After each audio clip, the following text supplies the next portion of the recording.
Imaginez le silence. Un silence lourd, épais, presque électrique. Pas le silence d'une pièce vide, mais celui qui précède l'impact, celui que l'on ressent juste avant que l'orage ne craque le ciel en deux. C'est exactement ce qui se passe en ce moment même dans les eaux du Moyen-Orient.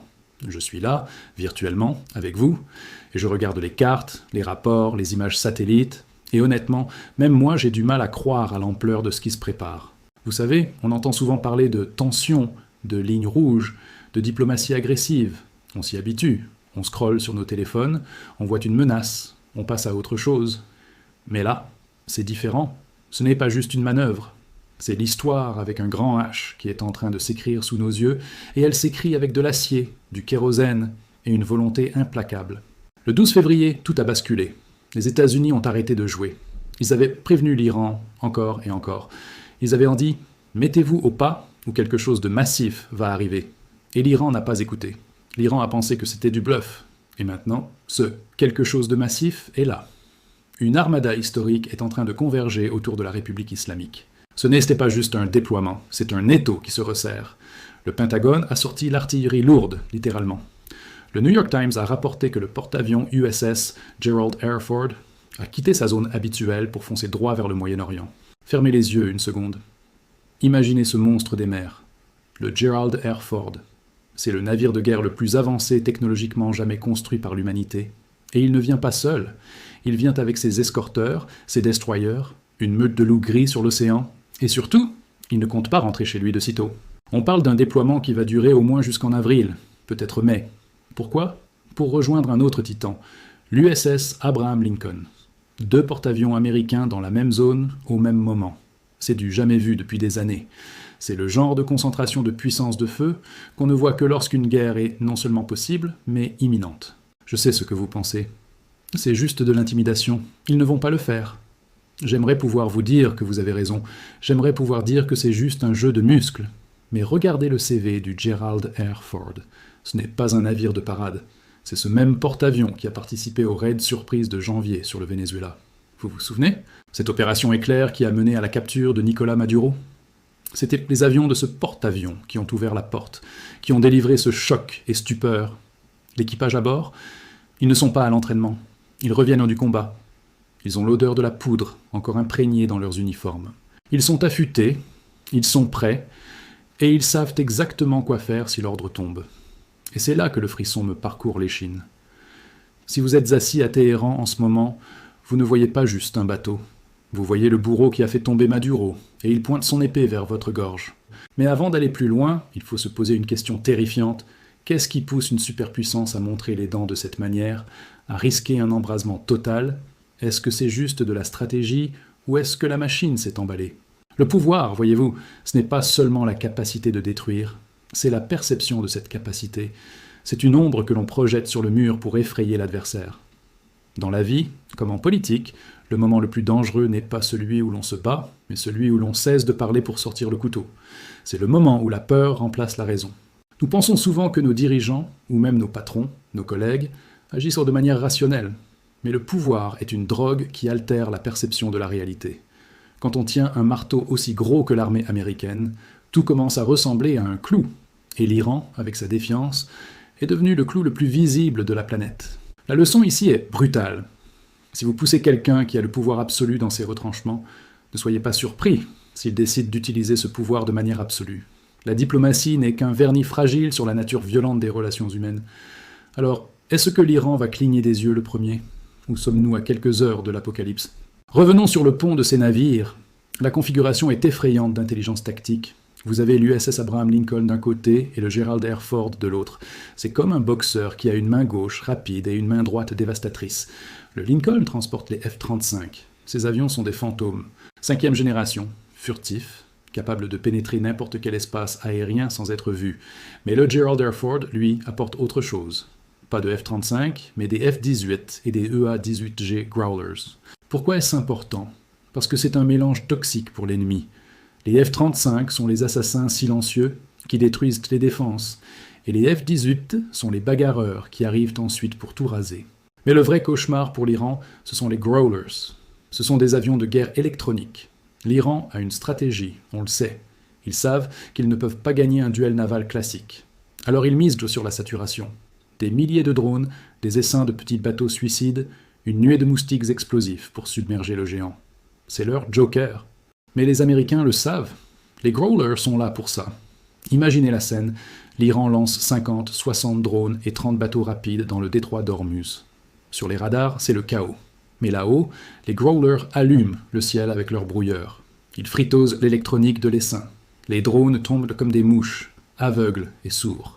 Avec 2 porte-avions, les États-Unis peuvent augmenter leur taux de sorties aériennes de 33%. C'est mathématique. C'est implacable.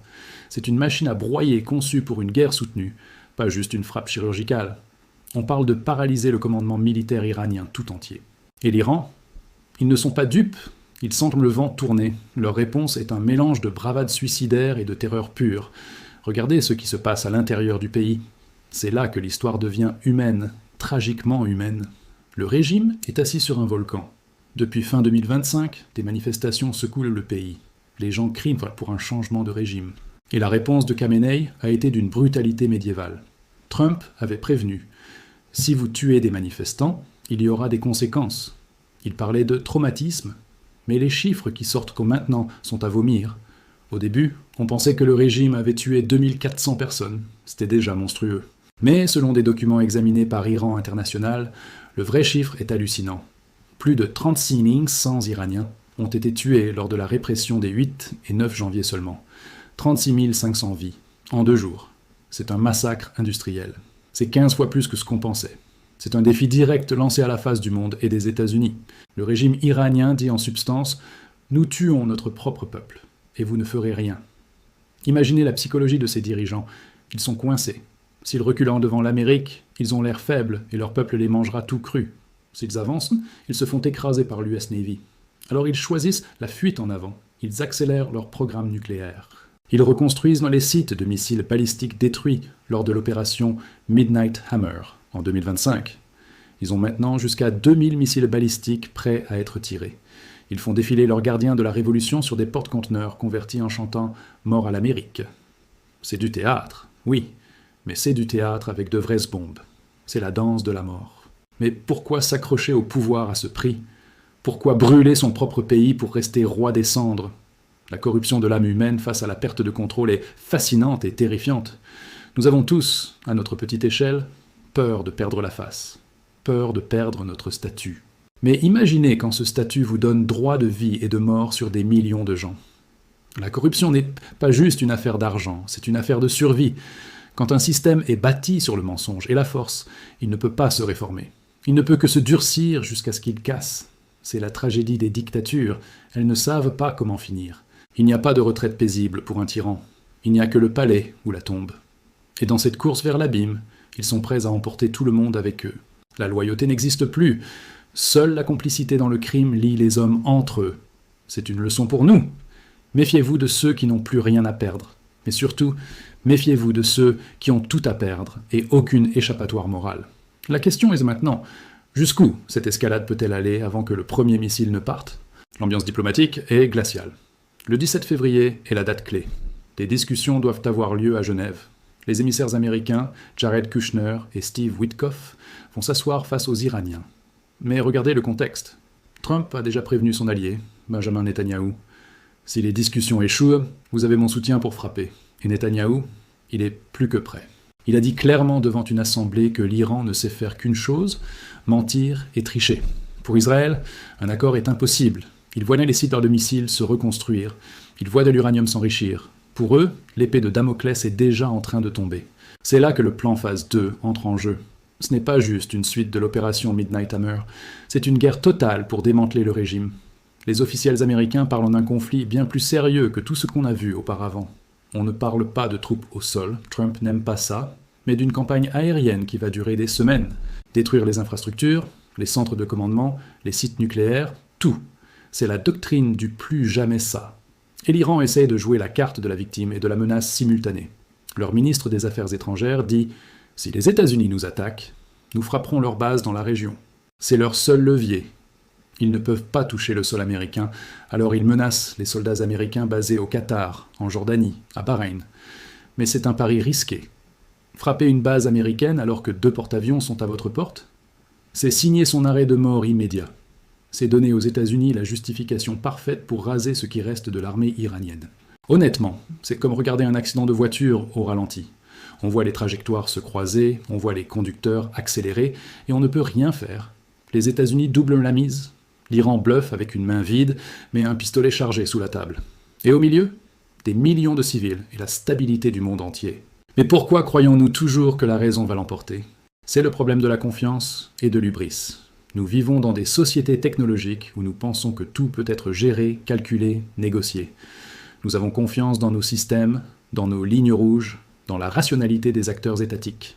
Mais l'histoire est un cimetière rempli de guerres que personne ne voulait et que tout le monde pensait impossible. L'hubris, c'est de croire que l'on peut contrôler le chaos. Les États-Unis pensent que leur puissance de feu est une dissuasion suffisante.